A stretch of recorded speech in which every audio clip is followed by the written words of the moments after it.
In the depths of the California mountains, where the sun dips into the horizon and paints the sky with hues of crimson and gold, a sinister secret lay hidden for decades, shrouded in an impenetrable veil of silence and deception.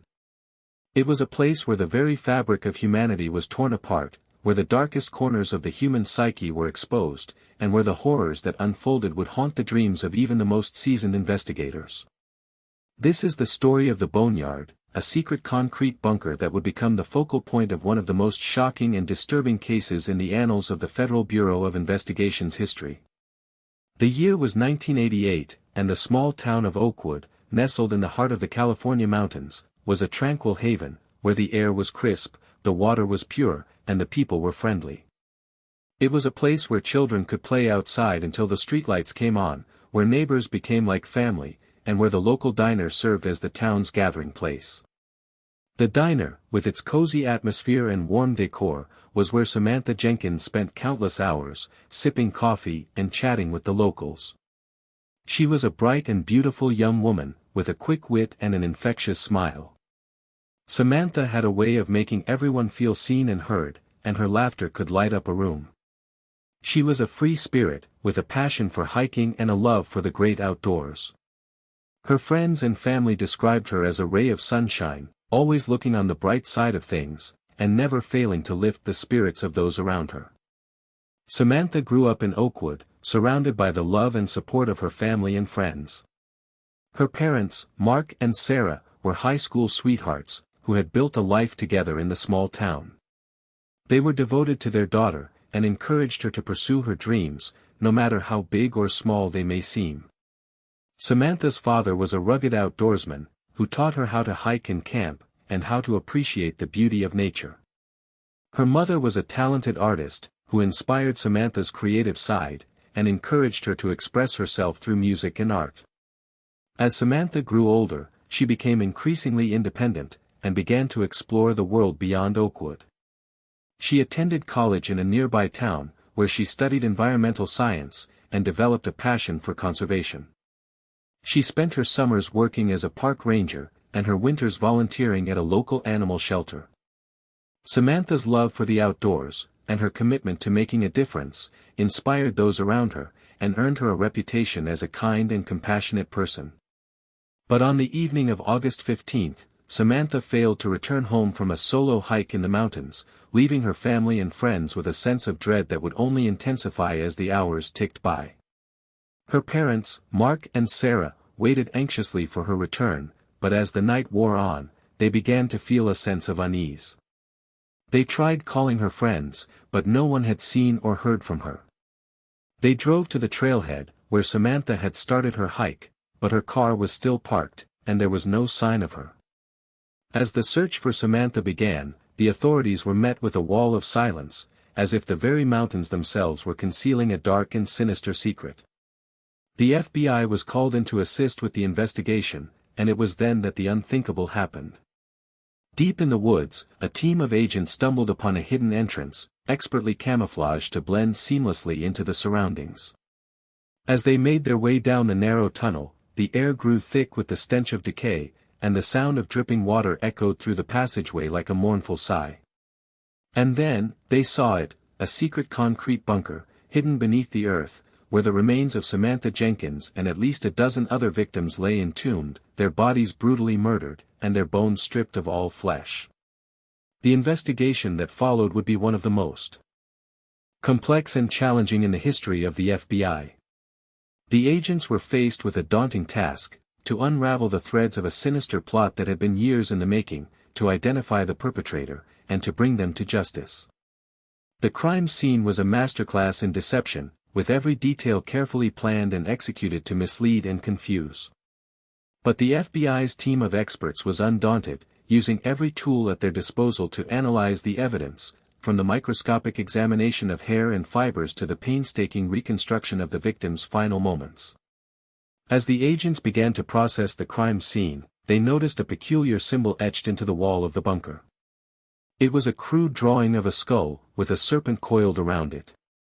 The symbol seemed to be a signature, a calling card left by the killer. The agents were baffled by its meaning, but they knew that it was a crucial piece of evidence. They sent the symbol to experts in forensic psychology, who analyzed it, and determined that it was a symbol of power and control. The FBI's behavioral science unit was called in to create a profile of the perpetrator, and what they found was chilling. The killer was a calculated and cunning individual, with a deep-seated hatred for women and a penchant for manipulation and control. He was a chameleon, able to blend in seamlessly with his surroundings, and to present himself to the world as a normal, functioning member of society. But beneath the surface, he was a monster, driven by an insatiable hunger for power and destruction. As the investigation continued, the agents discovered that the killer had been using the bunker for years, and that he had been targeting young women, who were alone and vulnerable. He would approach them, posing as a friendly stranger, and then lure them to the bunker, where he would subject them to unspeakable horrors. The agents found evidence of torture, and of a twisted game of cat and mouse, where the killer would toy with his victims, before finally killing them. The breakthrough in the case came when the FBI's crime lab discovered a tiny thread of fabric caught in the door of the bunker. The thread was matched to a rare and expensive brand of clothing, and the agents were able to track down the owner of the garment to a small, unassuming man named Edward Wayne. Wayne was a quiet, reserved individual, with a bland and unremarkable exterior, but as the agents dug deeper, they uncovered a dark and sinister history of violence and abuse. He was a master manipulator, with a talent for weaving complex webs of deceit, and a deep-seated hatred for the women he had brutalized and murdered.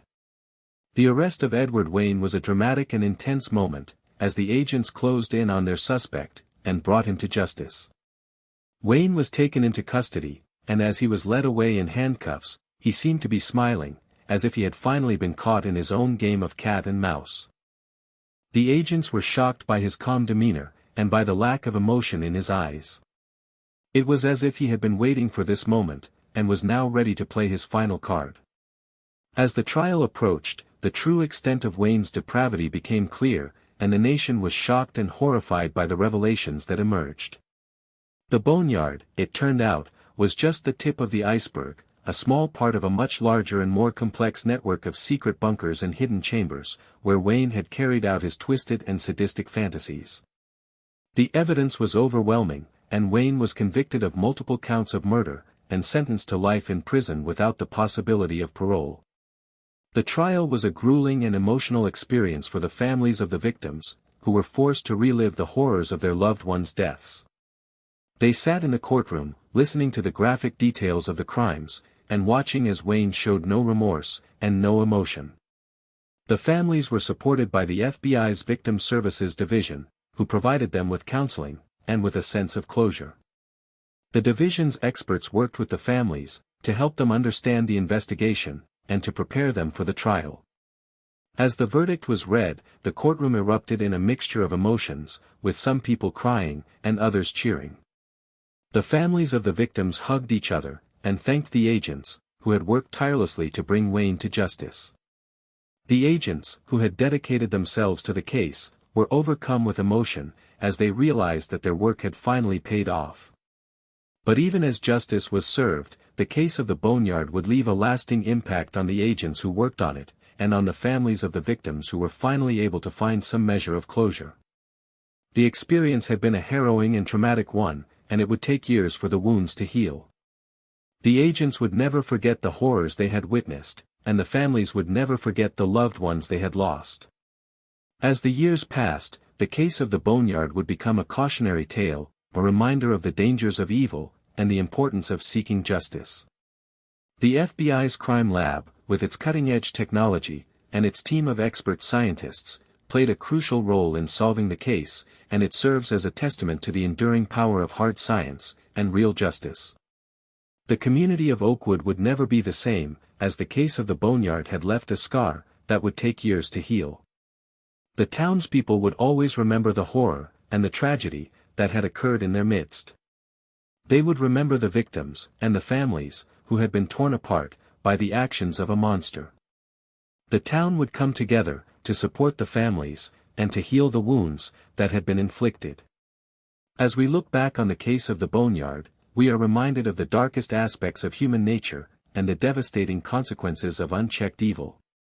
But we are also reminded of the power of justice, and the importance of never giving up, even in the face of overwhelming odds. The case of the Boneyard serves as a testament to the bravery, and the dedication, of the agents, who worked tirelessly to bring a monster to justice.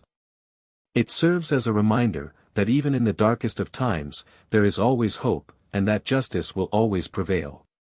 The case of the Boneyard would also raise questions, about the nature of evil, and the psychology of serial killers. It would spark a debate, about the causes of such violent behavior, and the role of society, in preventing such atrocities. The case would be studied, by experts in criminology, and psychology, who would attempt to understand, the motivations, and the actions, of Edward Wayne. As the years went by, the legend of the Boneyard would grow, and the case would become a part of the town's folklore. The townspeople would tell stories, of the horror, and the tragedy, that had occurred, in the secret bunker, deep in the woods. They would whisper, about the monster, who had lived among them, and the evil, that he had unleashed. The case of the Boneyard would become a cautionary tale, a reminder of the dangers, of the darkness, that lurks, within the human heart. In the end, the case of the Boneyard would serve as a reminder, of the importance of seeking justice, and the power of the human spirit, to overcome even the darkest of evils. It would be a testament, to the bravery, and the dedication, of the agents, who worked tirelessly, to bring a monster to justice. And it would be a tribute, to the victims, and the families, who suffered, at the hands of a serial killer, and who finally, found some measure of closure, and justice.